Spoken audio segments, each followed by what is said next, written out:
Assalamualaikum warahmatullahi wabarakatuh. Apa kabar semuanya? Semoga sehat-sehat dan selalu bersemangat ya. Nah, pada video pembelajaran kali ini kita akan membahas tentang otak dan sistem saraf manusia.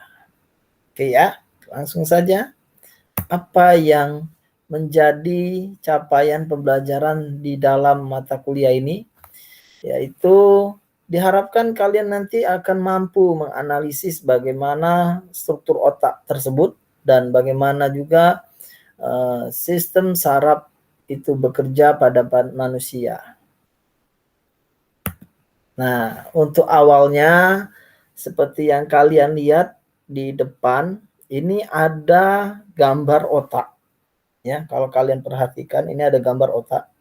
Ini diambil dari apa istilahnya model ya. Ini merupakan model dari alat EEG ya yang menunjukkan aktivitas otak ya. Nah, kalau kita lihat di sini dari gambaran resonansi magnet fungsi otak, di sini kita lihat ada beberapa warna ya. Ada yang warnanya oranye, kuning, hijau, ungu, biru.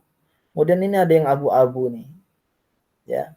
Kalau kalian perhatikan pada gambar ini warna abu-abu ini ingin menunjukkan bahwa tidak ada aktivitas ya, wilayah ini tidak ada aktivitas dari otak.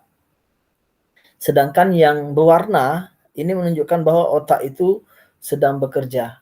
Nah, pertanyaannya yang muncul adalah bagaimana sih otak itu bekerja gitu ya.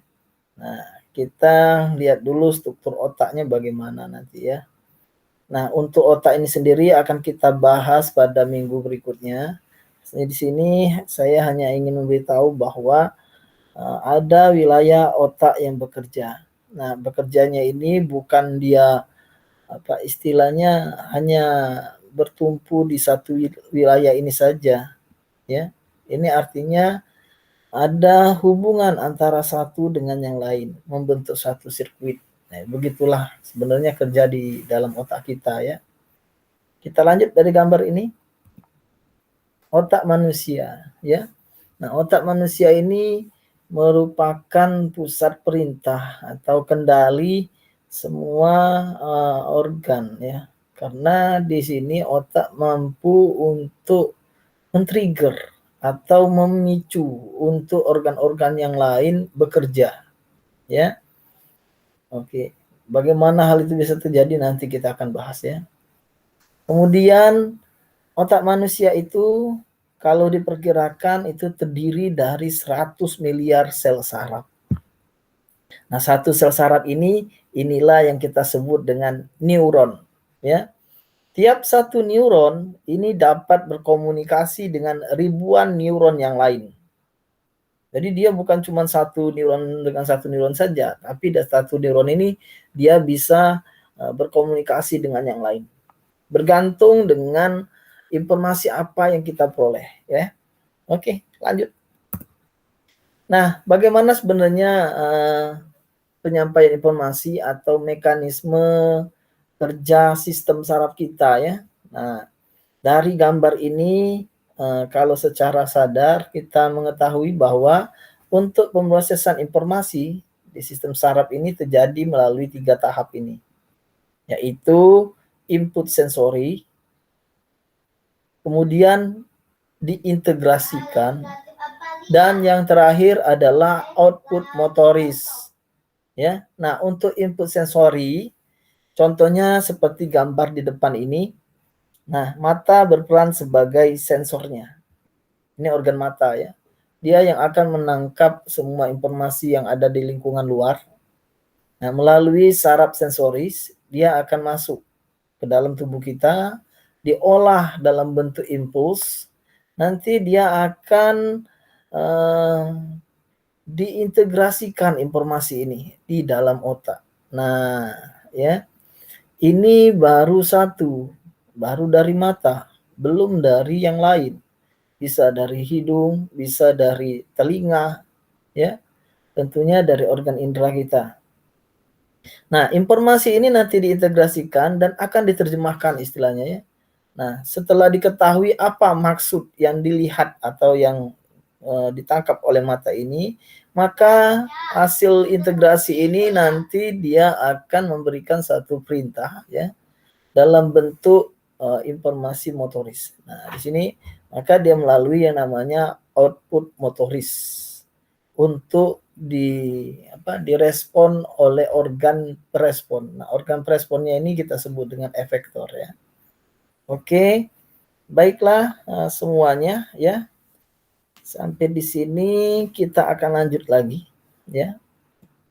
Nah, untuk sistem saraf manusia itu sendiri ini terbagi menjadi dua ya, yaitu sistem saraf pusat kita ringkas dengan nama SSP dan sistem saraf tepi kita singkat dengan nama SST ya. Nah, untuk sistem saraf pusat atau PNS di sini kalau bahasa Inggrisnya ya, ini terdiri dari dua organ yaitu organ otak dan sumsum tulang belakang. Kemudian ada sistem saraf tepi. Dari sumsum tulang belakang maupun otak ini nanti akan muncul lagi percabangan saraf-saraf. Ya. Karena letaknya di tepi, oleh sebab itu sistem pesarapan ini kita sebut dengan sistem saraf tepi. Oke. Nah, sekarang kalau kita lihat untuk sistem saraf pusat ini dibagi menjadi dua fungsional ya, komponen fungsi ya, yaitu sistem saraf somatik dan sistem saraf otonom ya. Nah, ini untuk yang PNS ini maksudnya periferal ya, atau sistem saraf tepi, bukan sistem saraf pusat ya. Sistem saraf tepi ini kita bagi menjadi sistem saraf somatik dan sistem saraf otonom. Nah, somatik ini untuk seluruh tubuh, ini biasanya dia terkait dengan otot dan tulang. Kemudian kalau untuk sistem saraf otonom, ini terdiri dari tiga ini, yaitu tiga bagian ya, yaitu saraf simpatik, saraf parasimpatik, dan saraf enterik. Ya, apa itu? Kita tidak akan bahas ini lebih lanjut, karena yang menjadi fokus kita adalah di bagian otak nanti ya. Nah, ini untuk saraf simpatik dan parasimpatiknya yang merupakan suatu sistem kerja sistem saraf tepi yang biasanya berlawanan atau antagonis ya, memiliki pengaruh yang antagonis pada setiap organ. Nah, seperti kalian lihat di sini ini pembagiannya. Oke, tapi seperti yang saya bilang tadi bahwa kita tidak fokusnya di sini, kita nanti hanya fokusnya di otak ya. Di otak dan sistem saraf yang lain. Tapi ini juga penting ya. Kita lanjut. Nah, dari sistem saraf pusat, sistem saraf tadi, yang paling berperan dalam hal pengendalian atau pengantaran impuls itu adalah saraf. Nah, satu sel saraf ya. Oleh sebab itu, kita pelajari dulu apa saja yang menjadi bagian-bagian satu sel saraf. Ya, seperti ahli neurologi yang lalu, siapa? Kyle dan Golgi menyatakan bahwa ya, sel saraf ini memiliki bentuk yang berbeda dari sel-sel tubuh yang lain karena dia memiliki juluran-juluran, juluran pendek maupun juluran panjang. Juluran panjang kita sebut dengan akson, sedangkan juluran pendek disebut dengan dendrit, dan merupakan bagian sel itu sendiri adalah badan sel atau body cell ya. Nah, ini yang memiliki inti. Kemudian antara satu sel saraf dengan sel saraf yang lain, nanti dia ada terdapat hubungan tapi bukan menyatu, tapi membentuk satu celah. Nah, celahnya ini kita sebut dengan sinapsis. Oke ya. Nah, kalau sel yang setelah sinapsis ini kita sebut dengan sel postsinaptik. Sedangkan yang sel sebelum hubungan ini kita sebut dengan sel prasinaptik. Oke.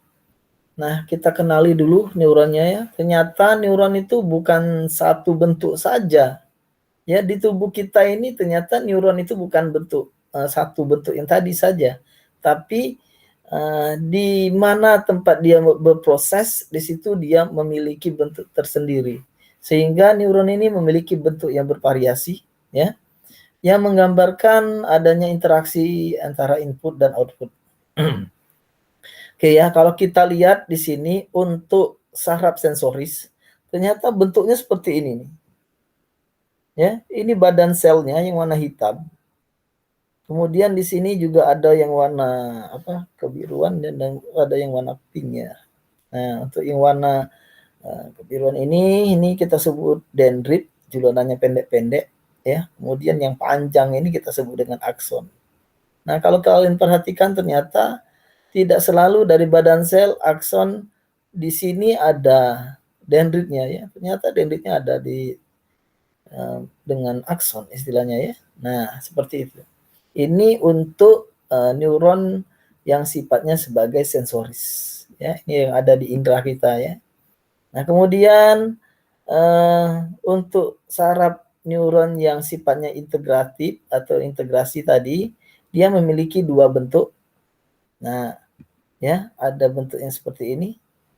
Ini badan selnya, ini dendritnya, yang panjang-panjang ini ya, ini yang ada di otak ya, bentuk neuron yang ada di otak. Kemudian ini adalah aksonnya. Kalau kita perhatikan ternyata aksonnya cabang-cabangnya banyak nih. Nah, inilah yang memungkinkan bahwa satu sel saraf ini bisa berhubungan dengan sel saraf yang lain yang beribu-ribu tadi ya. Nah, ini yang ada di otak kita ya.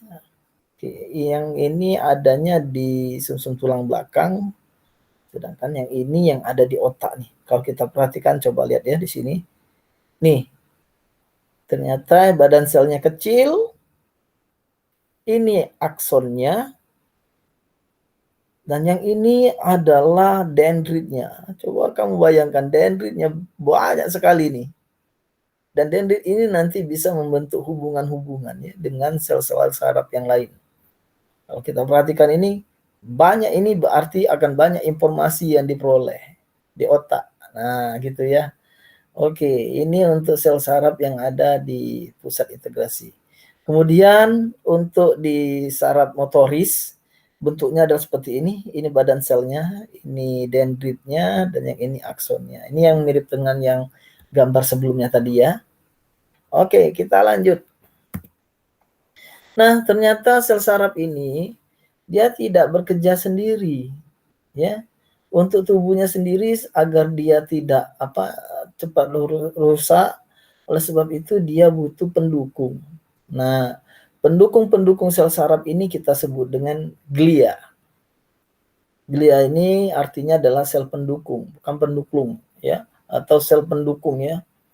Nah, glia ini ada sifatnya bisa melindungi, dia bisa memberi makan istilahnya ya. Jadi dia memang benar-benar mendukung dari sel saraf ya. Nah, kalau kita perhatikan ini yang ada di sistem saraf pusat biasanya kalau yang hijau ini adalah sel sarafnya, neuronnya ya. Nah, yang merupakan glianya adalah yang biru-biru ini. Nah, kalau kita perhatikan bentuknya ini, kalau kita melihat memandang langit mirip dengan bintang-bintang di langit ya, tersebar banyak. Nah, oleh sebab itu untuk sel ini kita sebut dengan astrosit. Astrosit ya. Jadi dia ada merupakan glia. Fungsinya adalah memberi makan atau dengan kata lain menyalurkan sari makanan kepada sel saraf ini. Loh, kenapa sel saraf butuh makan lewat dari sel yang lain? Nah, itu nanti kalian cari informasinya ya. Nah, kemudian selain dari astrosit juga ada yang di sistem saraf pusat yang melindungi akson ya, yang melindungi akson. Melindungi aksonnya. Nah, kalau yang di saraf pusat adalah ini yang kita sebut dengan oligodendrosit, sedangkan kalau di sistem saraf motoris atau sistem saraf tepi, ini biasanya akson ini akan diseliputi oleh satu selaput yang disebut dengan selaput mielin atau lapisan mielin ya. Nah, ini merupakan satu sel yang melilit istilahnya atau meliputi akson. Nah, sel ini kita sebut dengan sel Schwann karena ini dia yang menemukan sel ini. Ya, antara sel Schwann satu dengan sel Schwann yang lain atau antara satu selaput mielin dengan selaput mielin lagi, ini terdapat suatu celah. Celah ini disebut dengan nodus, yang menemukannya adalah Ranvier, maka disebut sebagai nodus Ranvier, ya istilahnya. Oke, saya rasa bisa diikuti ya sampai di sini. Ini baru struktur sistem saraf. Oke, lalu bagaimana kerja dari sel saraf? Bukan mekanisme kerja sistem saraf ya. Saya salah salah mengetikkan di sini. Ini adalah mekanisme kerja sel saraf atau bagaimana satu informasi atau satu impuls itu bisa mengalir ke antara satu sel saraf ke sel saraf yang lain. Ya, kalau tangan saya ini ada dua, ini satu sel saraf, ini satu sel saraf. Bagaimana informasi ini bisa pindah dari satu sel saraf yang satu ke sel saraf yang lainnya, ya. Nah, untuk bisa seperti itu dia melalui dua mekanisme. Ya, mekanisme yang pertama kita sebut dengan potensial aksi. Mekanisme yang kedua kita sebut dengan mekanisme sinapsis. Ini yang berada di celah tadi ya. Nah, untuk mekanisme potensial aksi ini terdiri dari 3 tahap. Tahap pertama adalah resting potensial atau potensial istirahat dalam kondisi yang kita sebut dengan pengkutupan atau polarisasi. Ya. Kemudian fase yang kedua atau tahap kedua adalah depolarisasi. Artinya kehilangan. D ini artinya hilang. Polarisasi ini pengkutupan. Artinya pengaruh pengkutupan itu menghilang atau berubah posisi. Ya, posisinya berubah. Muatannya berubah. Oke, itu kita sebut dengan depolarisasi. Selanjutnya yang terakhir, setelah terjadi depolarisasi, maka akan terjadi suatu peristiwa pengembalian kembali ke posisi polarisasi. Oleh sebab itu disebut dengan tahap repolarisasi. Ya, nah ini yang untuk mekanisme yang pertama. Jadi nanti kalau seandainya ini ada satu sel, tangan saya ini, lengan saya adalah apa istilahnya aksonnya, sedangkan jari-jari saya ini dendrit, tengah ini adalah badan selnya, dia nanti akan mengalir sampai ke akson. Nah, kita sebut dengan potensial aksi, penjalaran potensial aksi ya. Nah, kemudian mekanisme yang kedua adalah sinapsis ya. Ini terjadi di celah sinaps. Kita pelajari satu persatu. Apa itu potensial aksi? Nah, ya, tadi ada 3 tahapan ya. Mulai dari potensial istirahat, kemudian potensial aksi dan potensial akhir ya. Polarisasi, depolarisasi, dan repolarisasi. Nah, ini terjadi di sepanjang membran neuron, artinya di sepanjang membran dari sel saraf. Ya, nah, mau dia di dendrit, mau dia di badan sel, maupun dia di akson. Ini terjadi ya. Oke, kita mulai saja. Bagaimana apa itu resting potensial, apa itu potensial aksi dan potensial akhir ya. Oke, ini kalau kita bahas satu-satu. Yang pertama adalah resting potensial atau potensial istirahat. Kalau dalam kondisi istirahat sel itu ya, dia akan berada di lingkungan yang apa istilahnya yang memiliki muatan-muatan ion sebenarnya ya. Dan ternyata di dalam sel saraf itu juga memiliki ion. Kita perhatikan dalam kondisi istirahat, ini gambar sel saraf ya. Ini kita memperhatikan yang putih ini akan menjadi yang warna biru ini. Sedangkan yang kuning ini adalah yang akan jadi sebelah sini ya. Nah, ini kita perbesar, kita ambil potongan di sini, kita perbesar ternyata kandungan ion ya, kation maupun anion yang ada di sini. Ya, kalau kita lihat perhatikan di sini adanya membran plasma ini di tengah-tengah ya. Kali ini di lingkungan luar, sedangkan ini adalah di dalam selnya. Kalau kita perhatikan ya, jumlahnya, lihat di sini. Di dalam ini, oh di luar lebih banyak Na-nya ya. Sedangkan di dalam sel ini lebih banyak K. Kalau untuk klorida di dalam sel lebih sedikit, di luar lebih banyak ya. Nah, atau anion lain lebih banyak di dalam bandingkan dengan dua anion. Tapi ini tidak kita bandingkan ya untuk anion. Nah, untuk penjelasan ini kita lihat tabel berikut. Nah, ya. Jadi ada perbandingan perbedaan antara lingkungan luar dengan dalam ya. Nah, kita perhatikan untuk kalium ya, ion kalium atau potasium ya.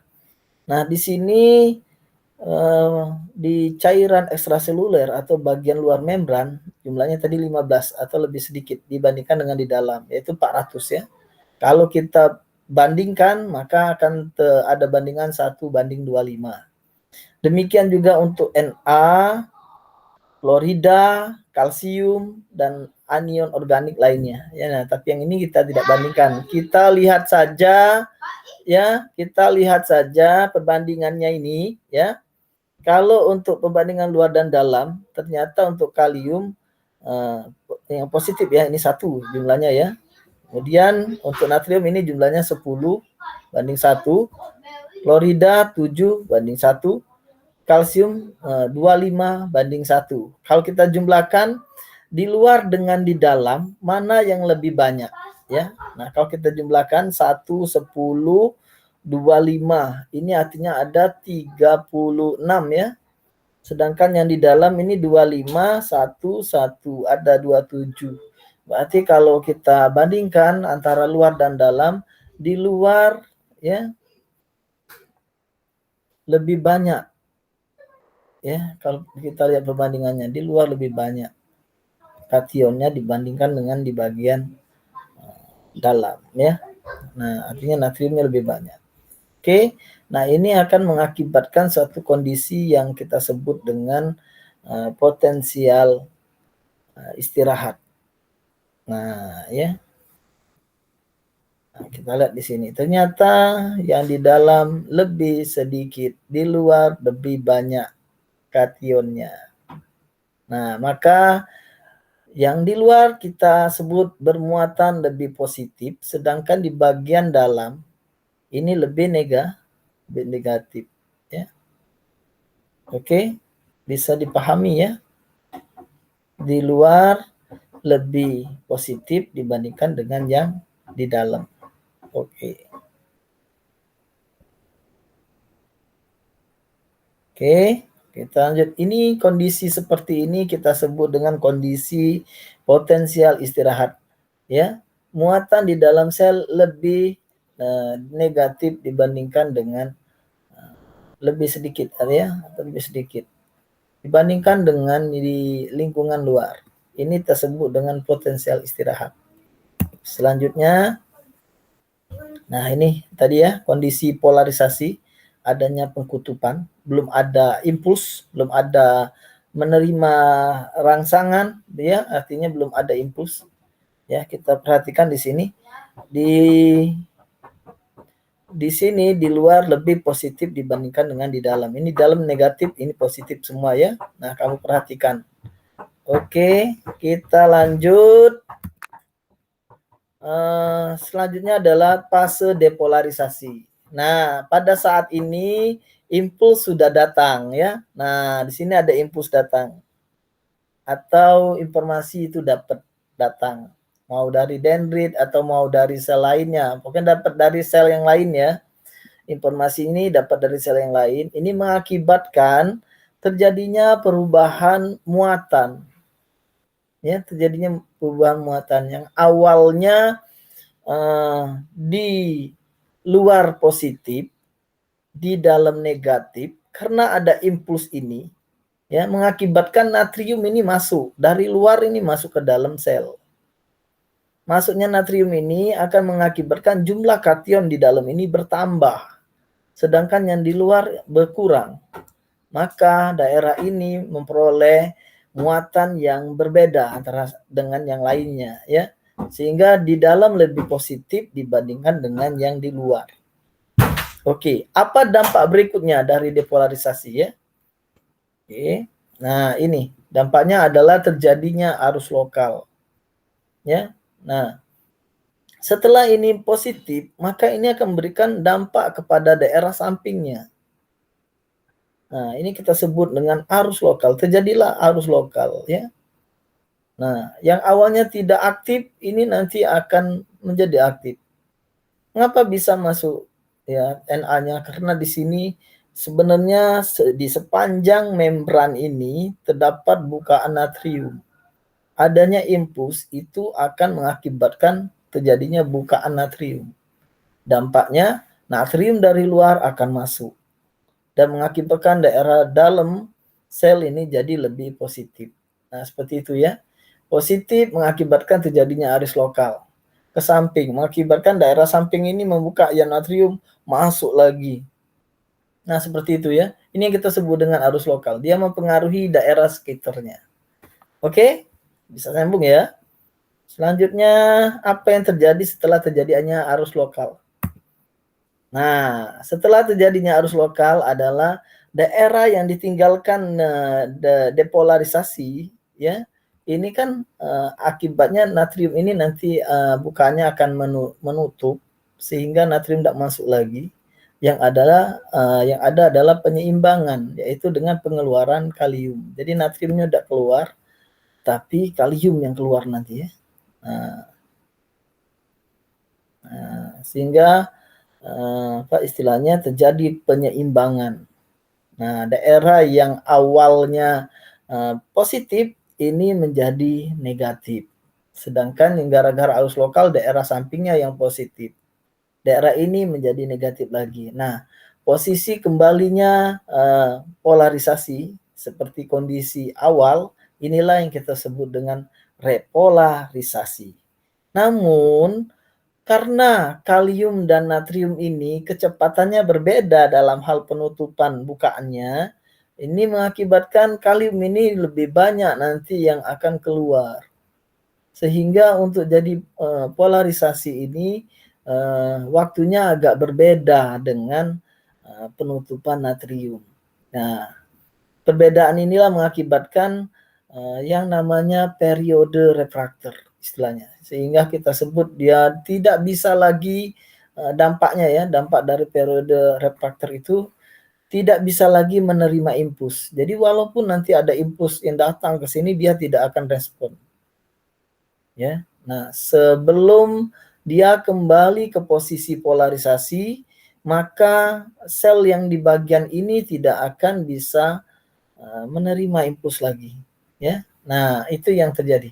Jadi, setelah terjadi polarisasi, kemudian daerah itu mengalami depolarisasi, terakhir mengalami repolarisasi.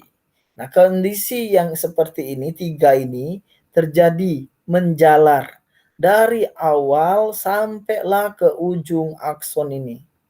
Oke ya. Nah, penjalaran potensial aksi ini dari awal sampai ke ujung akson ini, inilah yang kita sebut dengan depolarisasi membran. Ya, saya rasa bisa diikuti sampai di sini. Nah, sekarang kita ketahui bahwa muatan perubahan muatan itu sudah terjadi sampai di ujung ya, sampai di ujung akson. Apa yang akan terjadi pada saat di ujung akson? Nah, inilah yang terjadi, yaitu mekanisme sinaptik. Seperti yang kalian lihat untuk mekanisme sinaptik ini adalah ujung akson, sedangkan bagian ini adalah sel saraf lainnya. Ya, nah di sel saraf lainnya ini dia terdapat ada bukaan ion natrium, ya, ada bukaan ion natrium yang di sini terdapat yang namanya reseptor. Reseptor ini hanya bisa menangkap satu senyawa, ya, dan senyawanya juga tertentu, ya. Nah, nanti kita ketahui senyawa apa itu ya. Di ujung akson, ya, ternyata di bagian ujung ini banyak sekali vesikula ya yang berisikan suatu senyawa yang merupakan ya bentuk atau wujud informasi dari yang impuls tadi, ya, stimulus tadi. Semakin kuat depolarisasi membrannya, maka dari sini juga nanti akan mengeluarkan vesikulanya semakin banyak. Itulah yang diterjemahkan sebagai apa istilahnya, pesan dari satu sel ke sel yang lain, ya. Nah, lalu bagaimana ini bisa dikeluarkan? Peristiwanya adalah seperti ini, ya. Setelah terjadinya depolarisasi membran mencapai ujung akson, ya, ini akan mengakibatkan bukaan ion kalsium yang ada di ujung ini akan membuka. Dampaknya, ion kalsium dari luar ini akan masuk. Masuknya ion kalsium ini akan mempengaruhi vesikula sinaptik ini. Vesikula sinaptik ini berisi dengan satu senyawa. Senyawa pengantar informasi atau penghubung yang kita sebut dengan neurotransmitter. Ya, macam-macamnya banyak nanti kita bicarakan ya. Nah, neurotransmitter inilah yang menjadi senyawa penghubung antara satu sel saraf dengan sel saraf yang lain, atau sebagai pentrigger atau sebagai informasi ya. Nah, adanya kalsium ini akan mengakibatkan vesikula sinaptik ini akan bergerak menuju membran di ujung akson. Kemudian dia akan menyatu dengan membran sehingga isi dari vesikula sinaptik ini akan dikeluarkan ke celah sinap. Sampai di celah sinap ini, maka neurotransmitter ini akan berikatan dengan reseptornya yang di sini. Oke, nyambung ya. Nah, ini dia menyatu, mengakibatkan bukaan ion natrium yang awalnya tertutup, ini menjadi terbuka. Ya, dampaknya apa? Dampaknya natrium akan masuk banyak ke dalam sel. Nah, inilah yang mengakibatkan yang di dalam ini lebih positif dibandingkan dengan di luar pada saat itu ya. Nah, kemudian apabila neurotransmitter ini tugasnya sudah selesai, natriumnya sudah masuk, maka neurotransmitternya nanti akan terlepas dari reseptornya, mengakibatkan bukaan ini nanti akan menutup. Nah, seperti itu. Itulah yang terjadi ya. Yang tadi di awal juga terjadi ternyata untuk sel yang berikutnya. Oke, dengan demikian maka dari satu sel nyambunglah ke sel yang lain karena gara-gara neurotransmitter ini. Oke ya, bisa dipahami ya. Nah, itulah sistem kerja atau dengan kata lain mekanisme kerja sel saraf. Sehingga informasi itu bisa nyambung dari satu sel ke sel yang lain. Saya rasa untuk perjumpaan kita di video pembelajaran ini cukup sampai di sini. Saya akhiri. Assalamualaikum warahmatullahi wabarakatuh. Salam semangat selalu, selalu belajar.